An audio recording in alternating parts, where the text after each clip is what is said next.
just finishing up on the radio, so we'll get started with questions for the players. You obviously see we have Io, Kofi, and Giorgi. So raise your hands for the mic holders. Jeremy, get started. Giorgi and Io is for you guys. Right here, Giorgi. What was the difference in closing this game out compared to the previous two? Just staying more connected and also preparation. We prepared for like late situations and practices. So I felt like we were more confident, more prepared. At the same time, we just, have an experience of that, not that much preparation or whatever, but just having experience. Now we experienced, last game, 1 point game, before that 1 point game. So just to have that experience, and now we really have that experience in that moment. We look at each other, we know what's up. Everybody knows what's up, and just we learn how to close it out. That's it. Giorgi, when Kofi was heading to the line at the end of the game, you kind of pulled him aside. Just what was the message that you were giving him in that big moment when he was about to shoot those free throws? I was just telling him how great of a player he is, just to come down and just do what he do, step up, knock down 2 shots, and just compliment him how great he is. That's it. Kofi, 4 of the team's 6 blocks tonight. Just talk a little bit about how, is it just a natural instinct for you to go up to block the ball, or is that something you had to learn a little bit over your career? I definitely had to learn it. Was always really a good shot, always a good shot blocker, Me and Io, we communicate a lot on those block shots. He told me he was going to ride the hip, and I was supposed to go get it, and I trusted him. He rode the hip, and I just went and get a block. Hi, Kofi, Giorgi. So you guys were effective in kind of limiting the guards' lane when they were trying to take it to the basket. I was wondering what kind of went into that production, and was that a particular emphasis for you guys today? I'll go first. We just played, our game plan was to let them play 2 and 2 and take away the threes. So basically just have a big, either Kofi, who was guarding, who Kofi was guarding or I was guarding, and they went to pick and roll with Simpson and just keep it 2 and 2. All the other guys protected 3-point line, and they're just playing 2 and 2 basketball, and that was simply that. Yeah, that's pretty much it. Coach told us to keep it in the interior because they're really good shooters. So we just forced it a 2-on-2 game. Told the guys to stay at the shooters and control the middle. I'm on the back. At Big Ten Media Day, you had said that there wasn't going to be any storming the court this year because it wasn't going to be a surprise when you took down a top 10 team. How does it feel to get one this early in the season? It feels great, especially coming off the Saturday's game against Maryland. Letting that one slip away, and then we could easily put our heads down. We could easily look for sympathy, but that's not how we approach this game. And I applaud our team. We came ready to play. We came prepared, and what you put in, you get out. Kofi, you've made 23 of 26 free throws, and you were about 50-something% early in the season. How are you feeling up there? What's the difference for you? At the beginning, I guess I was kind of timid, going to the free throw line. Never really played in front of that crowd before, so it just took me a while to adjust to it and get comfortable. Guys like Giorgi and Io, they push me in practice to make sure I'm on the line every day, shooting free throws, getting extra free throws up, and that's basically it. Putting up more shots. My guys giving me confidence that I need to go in there and knock it down. Well, obviously, you know what Kofi's capable of, just skill-wise. But what does it mean for him to have this type of performance against a team like Michigan here tonight? It just shows the type of player he is. He's a big-time player, and he just shows his greatness.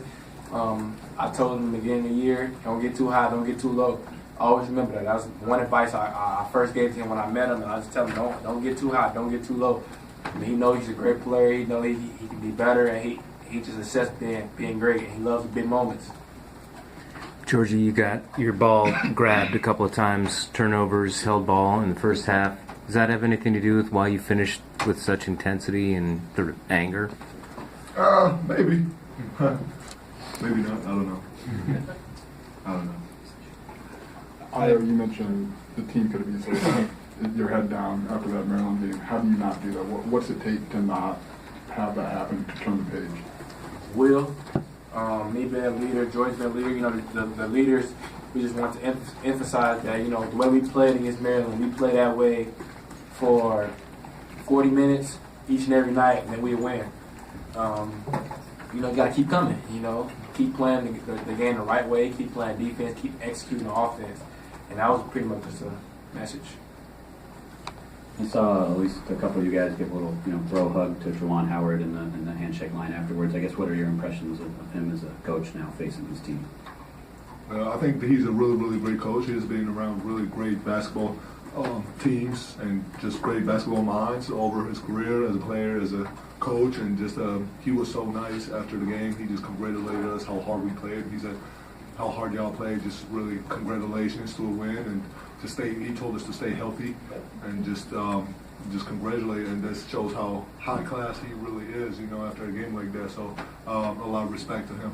Yeah, I mean, he's from Chicago, so growing up, I knew a lot about him. I heard a lot about him. And, he went to CVS, Chicago Vocational. And I just told him out there, I said, I was 4-0 against CVS. And I said, CVS never beat Morgan Park. And he just said how he used to kill Morgan Park back in the day. Over the course of the game, when you guys were doing so well protecting the rim and really frustrating them anytime they actually got into the defense, what did you see from their guards and shot selection just as those 40 minutes went on? And obviously, the blocks were starting to kind of pile up on them. Did you see hesitation? Did you see different choices? How did you see that play out? I feel like they were down the road, so I feel like towards the end of the game, they're shooting like with no, nothing you could lose. You're down the road, down 7, down 8 points on the road, so I feel like they got a little more confidence. But like I said, I tell Giorgi, and I turned the ball up one time. Giorgi chased it down, blocked it. Another time, Kofi blocked it. I trust my bigs, and I trust they can do. They protect the rim. So, if I get beat or I let someone get an edge on me, I know Kofi got my back. I know Giorgi got my back. And even if they do hit a pull-up, I tip them off. Good shot. You can't do it for 40 minutes, though. If we keep applying the pressure we apply, for 40 minutes, it won't happen. And that's just my motto. Yes, sir. Kofi, a two-part question back here in the very back, Kofi. You played a lot of emotion. First of all, that emotion that tonight, was that typical for you? And I guess the second part, the emotion where you caught the referee, kind of described that play, unfortunately, after that. Yeah, Giorgi gave me a little bit of coffee before the game. I guess that's a big part of it. I'm just a really emotional guy. My team's been through a lot. We lost tough games, and I just love them so much. So in that moment, we're winning and we're up, and it's just basically me being passionate, about the game. And unfortunately, I hit him, and I went to see him after and told him I was really sorry about it. He wasn't really mad at me, but I still felt like I needed to tell him as a man that I'm sorry. So that's just my passion, my love for the game. You guys have had a really tough game against Maryland, like you mentioned. You now come back and beat the number 5 team in the country in Michigan. Do you feel like you guys are getting some swagger now, and you guys can use this going forward? I feel like we always had the swagger. Just the outcome didn't come. Against Arizona, I thought we played one bad half. That cost us that game. And, the Maryland game, I feel like we played – the Miami game, I thought we played a bad half. That cost us the game. And, the Maryland game, we just couldn't close. But I feel like the way we playing now definitely, is a great way to play. We're playing with more intensity and we're playing with more confidence. So hopefully we just keep things rolling. We knew this will happen. Now it's all about sustaining. Giorgi, there was a play when you were checking in. It looked like you yelled at Dre what the play was, and it ended up with Trent got a steal. And what did you see on that play? How did you know that was coming?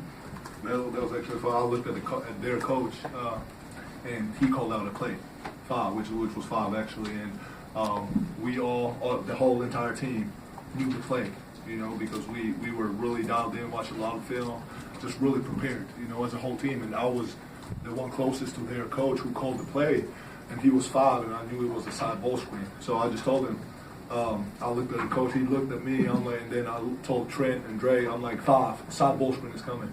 And we just knew what was coming, and then I think that really messed them up. I think, maybe not. But we just knew we were really, really prepared, I feel like, and we just got to take it even to the next level, going into the next game, just being really, really prepared, and just, I heard, okay, they calling this play, I know what's coming, I know side ball screen's coming, I know this is coming, and that was basically it. Time for a couple more if we have them. Obviously, I think it was Trent who drew the technical foul, but what was going on there in the first 10 minutes of the second half seemed like some John got going? It seems like you guys kind of, both teams maybe went up another level or something. No, that's all love. I'm a competitor, so whatever happens on the court, I keep it on the court. So, that's all love. Two teams want to win, two teams, trying to get a W, and that was all that was. Much respect to them. They're a great team, and we'll see them again. With the way you executed defensively last two games against two high-level teams, you feel like you're developing an identity at that end of the floor now? The team? Yeah.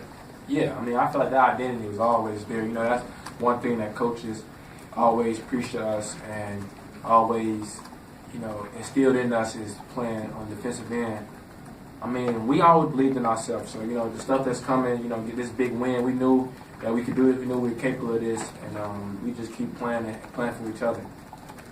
Yeah, so huge. Last question here. All right. So the huge foul differential in that second half between you and Michigan. I was wondering from your perspective, what was different about that? We just played deep. Wait, you said it was huge foul difference? Mm-hmm. So we have more fouls than them, or they have more fouls than us? Yeah. Well, they committed more fouls than us. Oh, they was hacking us. They was fouling, handshaking. That's pretty much it. That's all. All right. We'll let these guys go. Thank you. Thank you. Watch your head. Watch your head.